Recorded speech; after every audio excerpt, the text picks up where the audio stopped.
Passei para nutrição na Federal, estudei pra caramba. E antes mesmo de começar a faculdade, eu larguei. Porque eu entrei num processo de autoconhecimento naquele momento que você tem as férias, antes de começar as aulas da Federal. E aí, cara, eu vou aproveitar esse momento para estudar e me autoconhecer um pouco mais. E foi aí que simplesmente eu desisti de fazer faculdade. Eu vi que aquilo não fazia parte da minha personalidade de forma alguma. E foi natural, de fato, empreender para mim foi bem natural. Eu sempre fui uma criança, um adolescente que dava os seus pulos. Na infância eu vendia desenhos na escola, vendia balinha. Na adolescência também. Eu sempre fui uma adolescente que gostava de dar os seus pulos. Quando eu larguei a faculdade, aí você imagina, o meu pai, ele é servidor público. Minha família inteira é super tradicional. Eles são minha tudo da estabilidade. Então. Não, eles acharam que eu estava louca, que eu tinha pirado, que assim, você tá trancada nesse quarto, você tá enlouquecendo nessa tela aí, tá inventando de largar a faculdade, minha filha, não faça isso, que é só a faculdade que vai te dar o seu futuro e tal. Mas foi bem nesse momento que as coisas estavam meio complicadas, que eu fui conversar com os meus pais, que eu ia tomar responsabilidade por tudo o que acontecesse, por todas as consequências, por tudo que eu tava fazendo naquele momento. E aí, eles cortaram minha mesada. E eu fiquei zerada. Mentira! E a mesada não era muito grande, não. Era R$250 que eu tinha pra comprar livro e tal, essas coisas. Mas cortaram e aí foi o momento que eu comecei mesmo a ter sangue nos olhos. Aí, nesse começo, aí eu tive que trabalhar como freela. Eu usava o Orkana pra trabalhar como designer. Também prestavam serviços locais na minha cidade, de freelancer. E ao longo desse tempo, eu fui juntando dinheiro, que era o meu objetivo, R$2.000, pra começar de fato no digital. Eu comecei com e-commerce sem estoque, que eu agradeço muito por ter iniciado por esse caminho, porque eu diria que foi uma faculdade do mercado digital. Porque quando eu comecei, eu tive que aprender copy, tráfego, landing page, fazer tudo. Fazer tudo, gestão, logística. Então, assim, eu tive um crescimento assim, no meu repertório assim, absurdo. Absurdo, porque eu tive que lidar com todas essas áreas sozinha. Mas e como foi, tipo, no começo, assim, seus pais não aceitaram? Não. E, pelo jeito, não aceitaram muito porque cortaram até a mesada. Foi. E aí, não, mas é porque eles queriam fazer com que ela, tipo, você quer isso mesmo? Então se vira pra conseguir, né? Se vira, eu não vou ajudar, porque eu não acredito nisso, então aí eu... Mas aí, eles ainda foram legais. Porque tem muito pai que bota de castigo e fala não, ou você vai embora de casa, ou você faz o que eu mando. Eles foram expulso. Eles foram um coisa pouco muito mais... pesada. Mas depois, quando você entrou nesse meio, você aprendeu tudo a fazer tudo. Mas antes de você chegar pros seus pais e anunciar, não, eu vou empreender no digital, vou começar no digital, você já sabia que você ia ter que aprender tudo isso? Você já tinha essa noção? Ou a hora que você chegou, você falou... Ops, caraca, não sei eu não isso. sabia que era tudo isso. Eu comecei assim, tipo, eu comecei como freela, eu fui estudando sobre o mercado digital em paralelo. E quando eu fui estudando, eu fui percebendo, né, que é muita coisa, assim, você não vai construir um conhecimento eficaz para você ter resultado em pouquíssimo tempo. Então, ao mesmo tempo que eu estudava, de fato, muito, eu acordava 5 horas da manhã, ia correr na praia. Depois de correr na praia, eu ia pra academia, puxar ferro, e depois disso, eu ia direto pra minha casa trabalhar. Teve dias que eu apagava de tanto trabalhar, de tanto estudar, então assim, foi um dos momentos, de umas épocas assim, muito difíceis na minha vida. Antes da gente chegar na parte de fato que você tá trabalhando com o dropshipping, né? Sim. Vamos um pouquinho antes. Como que você descobriu que isso existia? Porque você falou assim, eu passei na faculdade e comecei a pesquisar. O que passou pela sua cabeça? O que você estava pesquisando exatamente? Como que você chegou nessas informações? Foi uma coisa muito pontual. Eu vi um amigo meu que, assim, era amigo de uns colegas meus da escola, que ele tava postando, assim, umas viagens muito legais. Aí eu olhei assim, caramba, o que esse menino tá fazendo? Qual é a profissão dele? Eu quero saber. A minha mentalidade, assim, nessa época eu tinha 18 anos. Aí eu fui ver o perfil dele e acompanhar um pouco mais. E aí eu vi que ele fazia dropshipping. E aí eu falei, vou fazer isso. Vou começar por esse caminho. E foi aí que eu decidi mesmo. Eu vou contar uma curiosidade que eu ainda não contei no podcast. Mas, sem saber que existe essa palavra, eu fiz dropshipping numa época, sabia? Sério? No começo da minha faculdade. Só que assim, foi totalmente para uso próprio. Sabe quando você desenvolve uma linha de maquiagem porque você quer ter a maquiagem? Foi tipo Sim. isso. Eu amava, era alucinada pela Kipling. Na minha época era assim, status, quando você tinha a bolsa do macaquinho. Nossa, era maravilhoso. A de rodinha também. Chiquérrimo. Só que não tinha no Brasil, ninguém vendia no Brasil. eu tinha que comprar quando eu viajava ou encomendar e era muito caro, não tinha nenhum revendedor aqui e tal. E aí eu conheci uma menina que morava na Holanda e ela vendia. Eu acho que eu conheci ela pelo eBay, porque eu comprei alguma coisa dela no eBay e tal. E eu falei, vamos fazer rolo? Vou fazer o seguinte, eu vou montar um site e aí eu vou vender as bolsas e aí você manda direto pra pessoa. E a gente divide o negócio e tal, e a gente começou a fazer. Tipo, acho que foi uns 2 anos depois, a All Bags tinha feito um contrato de exclusividade com a Kipling. E eu fiquei tão conhecida que eles me mandaram uma notificação extrajudicial. Dizendo que eu tava... Foi conhecida pelo jeito ruim. Porque, tipo, teoricamente eu não podia, mas eu nem sabia sobre isso, Tinha direito de marca. Eu não tinha nada daquilo. Aí eu tive que fechar minha lojinha. Mas, cara, tava funcionando... Foi bom enquanto durou. Foi bom enquanto durou. O pessoal vê dropshipping e olha como se fosse aquele modelo tradicional que o pessoal faz na internet, só que grandes lojas fazem dropshipping. A Magazine Luiza faz dropshipping, ou seja, ela deixa os vendedores lá no marketplace delas para vender. Tipo, muitas lojas gigantes fazem dropshipping, só que as pessoas não entendem que é só um modelo de logística. Então, por isso que eu gosto de falar que é um e-commerce sem estoque. Como que funciona exatamente o dropshipping? Bom, você tem o fornecedor, você seria a loja, então você meio que seria o intermediador dessa venda. Então, quando o cliente ele compra na tua loja, você faz a página de vendas, tudo direitinho, também é encarregado pelo marketing, você envia diretamente o pedido para o fornecedor através da plataforma, então isso tudo é integrado também, e ele manda o fornecedor direto para o cliente. Então, você não cuida de custo fixo, não cuida de estoque, não cuida de um alto custo com funcionário. Então, por isso que também eu achei uma alternativa muito viável para quem estava começando, né? Porque você não tem uma barreira de entrada muito grande, você pode começar com pouco capital. E como é que era o seu negócio? Como que ele surgiu? Como que ele começou? O que você vendia? O que você vendia? Um dos meus primeiros produtos que mais vendeu, assim, que pegou realmente tração e que me trouxe resultado de fato, foi aqueles ring lights. Ah, que sabe? legal. Aí eu fiz uma copy que era basicamente... Você sabia qual é o segredo das blogueiras para ter uma maquiagem perfeita, uma iluminação e tal? Eu meti essa copy e aí eu consegui escalar. Aquele produto foi um dos meus primeiros produtos vencedores.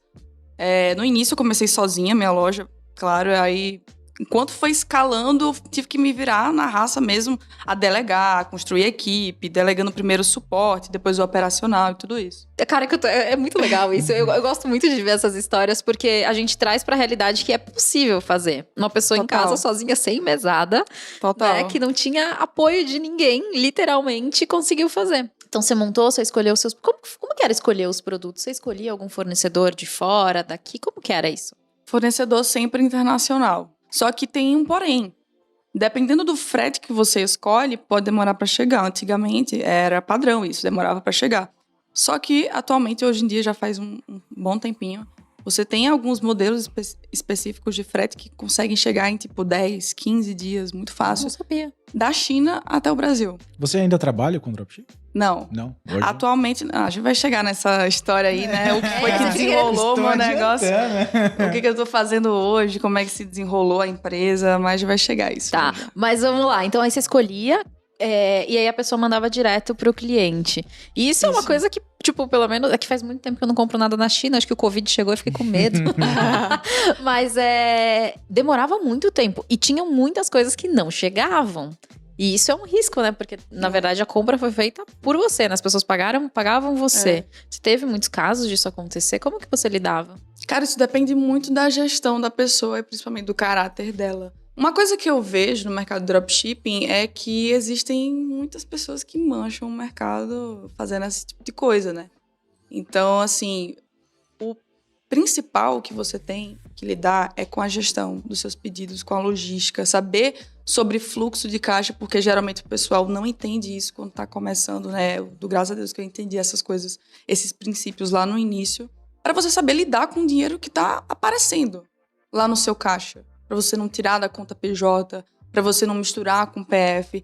E muitas lojas de dropshipping que o pessoal que começa assim e não passa por esses fundamentos, acontece isso. E aí a pessoa se perde, acontece esse tipo de coisa, e não dá certo, e não tem resultado, papá.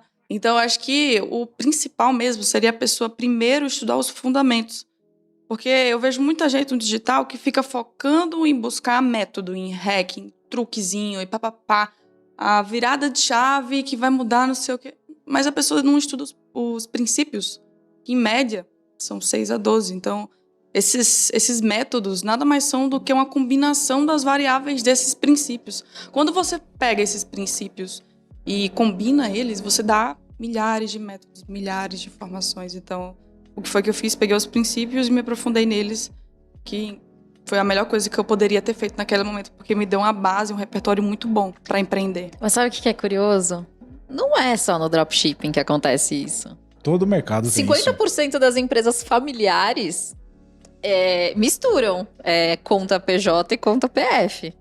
Muitas empresas grandes também fazem isso. Tipo, preciso pagar a escola dos meus filhos. Paga aí. E, tipo, não é assim que funciona. Então, isso eu acho que é uma coisa também que é um pouco cultural, né? As pessoas, elas não têm esse entendimento que apesar de você ser dono de uma empresa, o dinheiro da empresa não é seu. Porque às vezes você pode quebrar a sua empresa se você não tiver um bom planejamento, né? Mas tá bom, aí a gente começou a vender ring light, já tô animada, porque você começou a vender bem. E aí, o que aconteceu depois? E aí eu escalei pelo tráfego. Nesse caso, você passa por um processo.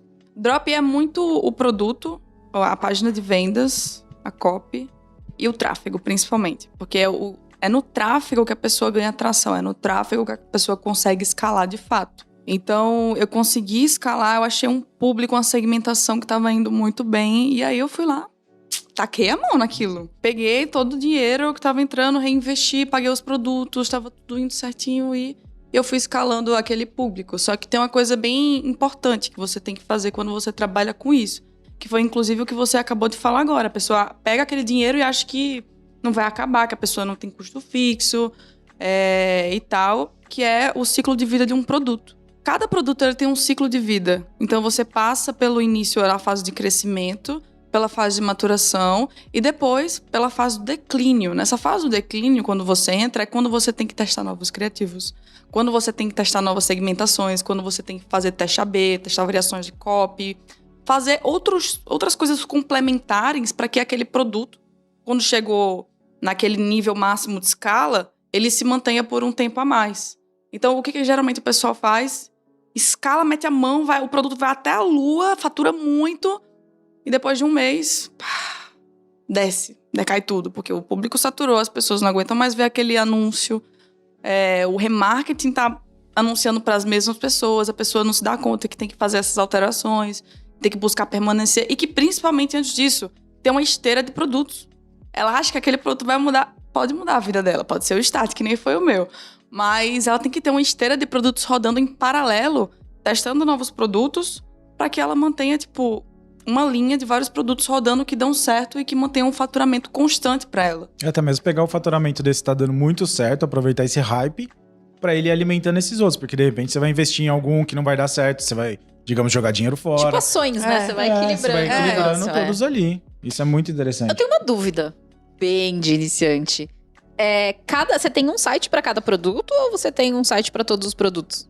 Isso é bem relativo, depende de como é que a pessoa gosta de trabalhar. Na época, eu trabalhava com a loja genérica, como uma central de vendas e landing pages atreladas a essa central de vendas. Então, assim, cada landing page era um produto diferente, uma loja diferente, um branding diferente, digamos assim. E qualquer tipo de venda que ia por essas landing pages ia direto para a página central de vendas, que é para uma empresa, que seria a central de vendas, é uma empresa de vendas. E uma coisa importante, não sei se tem, mas o pós-venda é uma pedra no sapato ali, porque assim, você tá fazendo uma negociação com uma outra empresa, você tá sendo um intermediário. Existe muito problema no pós-venda, a pessoa reclama, não chegou o produto, o que aconteceu, sei lá, endereço errado, qualquer coisa assim.